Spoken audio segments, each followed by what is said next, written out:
अस्सलाम वालेकुम students, welcome back and this is organic chemistry. और आज हम बाय नेम रिएक्शंस पढ़ेंगे जो बहुत ज़्यादा इंपॉर्टेंट रिएक्शंस हैं, जो अक्सर आपके पेपर्स में और आपके मुख्तलिफ जो हैं टेस्ट उनमें आते रहते हैं। तो आज हम स्टार्ट करेंगे एक important article which is oxidation of cumene. This is used for the preparation of phenol. तो आइए इसको बाकायदा स्टार्ट करते हैं। तो देखें, हमारे पास बेंजीन है, इसका रिएक्शन हम प्रोपीन से करवाएंगे तो ये क्यूमीन बन जाएगी। अब क्यूमीन क्या है, इसको मैं थोड़ा सा जस्टिफाई कर देता हूँ।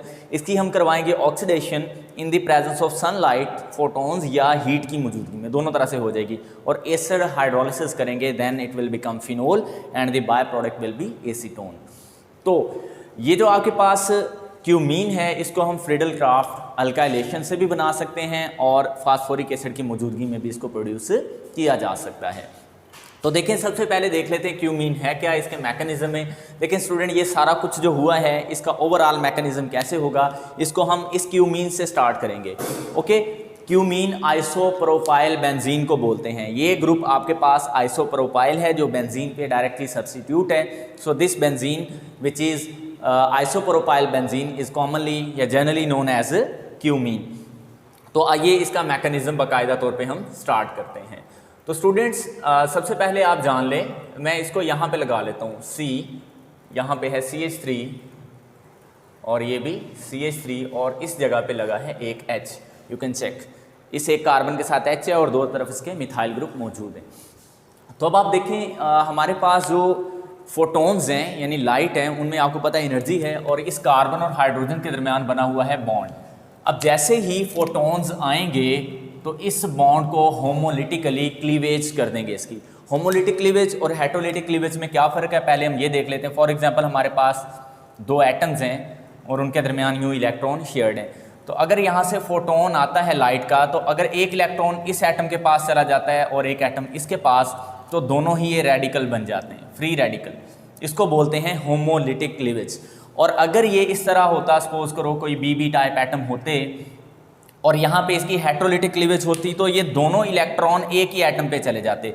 जिससे होता क्या कि एक एटम जिस पे दोनों इलेक्ट्रॉन गए हैं वो नेगेटिव स्पीशी बन जाता और दूसरा यहाँ पे पॉजिटिव स्पीशी बन जाता। तो there are two types of cleavage, one is called homolytic cleavage and the other is called heterolytic cleavage. Homolytic cleavage में फ्री रेडिकल्स बनते हैं, जबकि हेटेरोलिटिक क्लीवेज में कैटायंस और एनायंस फॉर्म होते हैं। तो अब हम स्टूडेंट्स मैकेनिज्म को समझ लेते हैं। मैंने अभी आपको बताया ये क्लीवेज होने वाली है होमोलिटिक क्लीवेज। तो यहाँ से होगा ये कि ये जो इलेक्ट्रॉन है, एक इलेक्ट्रॉन कार्बन पे चला जाएगा और एक इलेक्ट्रॉन यहाँ से हाइड्रोजन पे शिफ्ट हो जाएगा। तो इसको मैंने हाफ एरो हेड से शो करवाया हुआ है। तो इसके बाद नेक्स्ट क्या होगा, देखें जी, हमारे पास ये बेंजीन रिंग है, इस कार्बन पे बन जाएगा फ्री रेडिकल, यहाँ पे मिथाइल है और इस जगह पे भी मिथाइल ग्रुप है और साथ में बनेगा एक H रेडिकल। तो ये इसका पहला स्टेप है। ऑलराइट, अब क्या होगा नेक्स्ट स्टेप में, मैं इसी रेडिकल को दोबारा से ले लेता हूँ। आपके पास ये है, यहाँ पे कार्बन पे रेडिकल है, यहाँ पे मिथाइल ग्रुप है और इस जगह पे भी मिथाइल ग्रुप मौजूद है। अब यहाँ पे आएगी ऑक्सीजन O2। अब ऑक्सीजन O2 इस तरह डबल बॉन्ड होता है जिसमें एक पाई बॉन्ड है और एक सिग्मा बॉन्ड है। यहाँ से जो पाई बॉन्ड है उसके जो इलेक्ट्रॉन हैं ये भी होमोलिटिकली क्लीव होंगे। तो एक इलेक्ट्रॉन यहाँ चला जाएगा और एक इलेक्ट्रॉन इस ऑक्सीजन पे चला जाएगा और ये एक इलेक्ट्रॉन मिलके और ऑक्सीजन का एक इलेक्ट्रॉन, यानी कार्बन वाला जो फ्री रेडिकल का इलेक्ट्रॉन था और जो ऑक्सीजन वाला इलेक्ट्रॉन था, ये मिलके आपस में बना लेंगे एक बॉन्ड और हमारे पास नेक्स्ट प्रोडक्ट कुछ इस तरह बन जाएगी। ये आप देख लें, यहाँ पे कार्बन है, कार्बन के साथ लग गया ऑक्सीजन, ऑक्सीजन के साथ फिर ऑक्सीजन है और उस ऑक्सीजन पे आ गया रेडिकल और इसके साथ यूँ दो मिथाइल ग्रुप लगे हैं। स्टूडेंट्स दोबारा से देख लें, ये इलेक्ट्रॉन और ये इलेक्ट्रॉन मिलके बॉन्ड बना लिया, ये ऑक्सीजन और कार्बन का बॉन्ड, और एक ऑक्सीजन पे आ गया यहाँ पे रेडिकल। तो अब क्या होगा नेक्स्ट स्टेप में, मैं इसको आगे ही यहाँ से कंटिन्यू करता हूँ। नेक्स्ट स्टेप में क्या होगा कि यहाँ से आपको ये जो H रेडिकल बचा था फर्स्ट स्टेप में, ये इस ऑक्सीजन के साथ बना लेगा बॉन्ड। देखें, यहाँ से जो H रेडिकल आया, इसका और ऑक्सीजन का आपस में बॉन्ड बन जाएगा। ये एक इलेक्ट्रॉन शेयर करेगा और एक इलेक्ट्रॉन ये शेयर होगा और यहाँ पे बन जाएगा हमारे पास बॉन्ड और हमारे पास कुछ इंटरमीडिएट इस तरह की बन जाएगी CH3, यहाँ पे भी CH3 और इस जगह पे आ जाएगा आपके पास O और फिर ये OH। तो ये जो आपके पास इंटरमीडिएट बनी है मीन हाइड्रो पर ऑक्साइड। ऑलराइट, अब इसके बाद क्या होगा, इसके बाद मैंने आपको बताया था यहाँ पे हमने एसिड हाइड्रोलिसिस की है। तो यहाँ पे होगा क्या नेक्स्ट स्टेप में, यहाँ पे मैं लिख देता हूँ, या इसको मैं आगे स्टेप में ले जाता हूँ। आई होप कि यहाँ तक आपको बिल्कुल क्लियर होगा।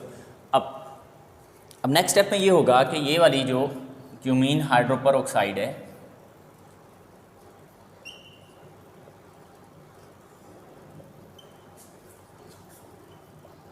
यहाँ पे इसकी होगी एसिड हाइड्रोलिसिस, और ये यहाँ से लेगी एक प्रोटॉन को, ये वाले इलेक्ट्रॉन। तो नेक्स्ट स्टूडेंट्स क्या होगा, यहाँ से ये जो आपके पास क्यूमीन हाइड्रोपर ऑक्साइड बनी है, ये यहाँ से एसिड से यानी जो वाटर में डिजॉल्व है उससे एक प्रोटॉन विड्रॉ कर लेगी। तो प्रोटॉन विड्रॉल के बाद हमारे पास कुछ इस तरह की प्रोडक्ट बन जाएगी इंटरमीडिएट, यहाँ पे C, यहाँ पे CH3 और यहाँ पे CH3, इस जगह पे O और फिर ये O के साथ 2H। तो देखो ऑक्सीजन पे कौन सा चार्ज आ जाएगा, पॉजिटिव। यहाँ पे रीअरेंजमेंट स्टेप है, इसको आपने और से समझना है। देखें यहाँ पे होगा क्या, ये वाटर यहाँ से करेगा लीव, जैसे लीव करेगा इस ऑक्सीजन का एक बॉन्ड रह जाएगा कम, तो इसको पूरा करने के लिए होगी रीअरेंजमेंट। अब रीअरेंजमेंट के लिए क्या होगा, अब आपको पता है ये तो बॉन्ड यहाँ से ब्रेक हो रहा है, ये बॉन्ड यहाँ से ब्रेक हो रहा है, तो अब होगा क्या, या तो फिनाइल ग्रुप यहाँ से ऑक्सीजन के साथ आके लगेगा, या इन दोनों मिथाइल ग्रुप में से कोई दो आके ऑक्सीजन के साथ लगेंगे, या ये मिथाइल या ये मिथाइल या ये फिनाइल ग्रुप। तो स्टूडेंट याद रखिएगा रीअरेंजमेंट में फिनाइल की जो मूवमेंट है वो ईजी है, क्योंकि फिनाइल में इलेक्ट्रॉन डेंसिटी जो है वो थ्रू आउट द रिंग जो है वो डिस्ट्रीब्यूट रहती है। तो यहाँ पे कौन सा होगी रीअरेंजमेंट, फिनाइल रीअरेंजमेंट। तो ये यहाँ पे किसके पास चली जाएगी, ऑक्सीजन के पास। तो ये कार्बन और फिनाइल का जो बॉन्ड है यहाँ से हो जाएगा ब्रेक।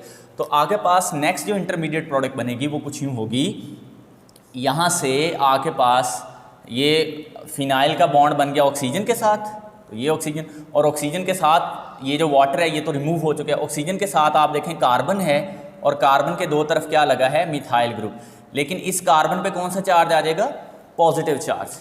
आई होप के स्टूडेंट आपको ये स्टेप समझ आ गया होगा। देखें फिनाइल का ये वाला जो बॉन्ड था कार्बन के साथ वो टूट के जाके जुड़ा है ऑक्सीजन के साथ, ये जुड़ गया, और ऑक्सीजन के साथ ये जुड़ा हुआ है कार्बन, वो मैंने ऊपर लिख दिया, और दो इसके साथ मिथाइल है। चूंकि कार्बन के अब 3 बॉन्ड है तो इस पर कौन सा चार्ज होगा, पॉजिटिव चार्ज होगा, और साथ में यहाँ पे क्या रिमूव हुआ है, वाटर का एक मॉलिक्यूल।